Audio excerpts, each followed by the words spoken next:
योगिनी एकादशी के दिन पढ़ें यह व्रत कथा। विष्णु कृपा से मिटेंगे सारे पाप, मिलेगा स्वर्ग। योगिनी एकादशी 2023 कथा। योगिनी एकादशी का व्रत 14 जून दिन बुधवार को है। इसे आषाढ़ कृष्ण पक्ष की एकादशी भी कहते हैं। योगिनी एकादशी का व्रत रखने वाले को समस्त पापों से मुक्ति मिलती है। वह स्वर्ग में स्थान प्राप्त करता है। उसे 88,000 ब्राह्मणों को भोजन कराने जितना पुण्य प्राप्त होता है। पुराणों में वर्णित योगिनी एकादशी व्रत की कथा और महिमा जानते हैं। इस साल योगिनी एकादशी का व्रत 14 जून दिन बुधवार को है। इसे आषाढ़ कृष्ण पक्ष की एकादशी भी कहते हैं। एक बार धर्मराज युधिष्ठिर ने भगवान श्री कृष्ण से इस एकादशी व्रत के महत्व और पूजा विधि के बारे में बताने का आग्रह किया। तब भगवान श्री कृष्ण ने युधिष्ठिर से कहा कि आषाढ़ कृष्ण एकादशी को योगिनी एकादशी कहते हैं। योगिनी एकादशी व्रत कथा। भगवान श्री कृष्ण ने योगिनी एकादशी व्रत कथा कुछ इस प्रकार सुनाई थी। स्वर्ग के अलकापुरी में कुबेर नाम का राजा था। वह शिव भक्त था। नियम पूर्वक रोज महादेव की पूजा करता था। हेम नामक माली शिव पूजा के लिए फूल लिया करता था। हेम की पत्नी विशालाक्षी थी, जो बहुत ही सुंदर थी। एक दिन हेम मानसरोवर से फूल लेकर आया, लेकिन घर पर वह पत्नी के साथ हास्य विनोद करने लगा और कामासक्त हो गया।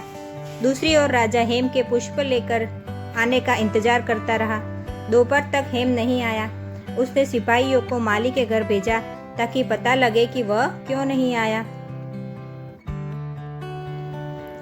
सिपाही हेम के घर से लौटकर आए और राजा को बताया कि वह नीच प्रवृत्ति का है, वह अति कामी है, वह अपनी पत्नी के साथ रमण कर रहा होगा।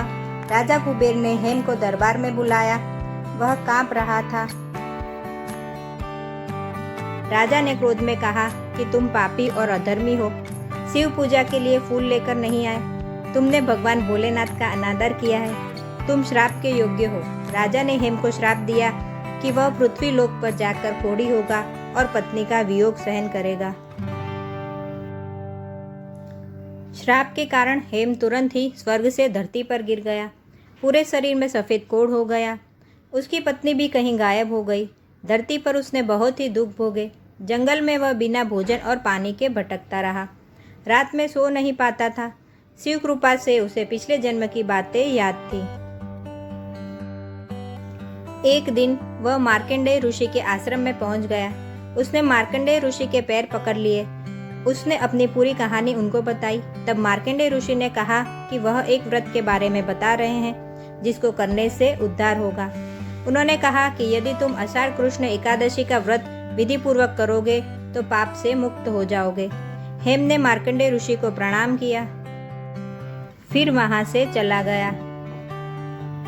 जब आषाढ़ कृष्ण एकादशी आई तो उसने ऋषि द्वारा बताई गई विधि के अनुसार व्रत किया।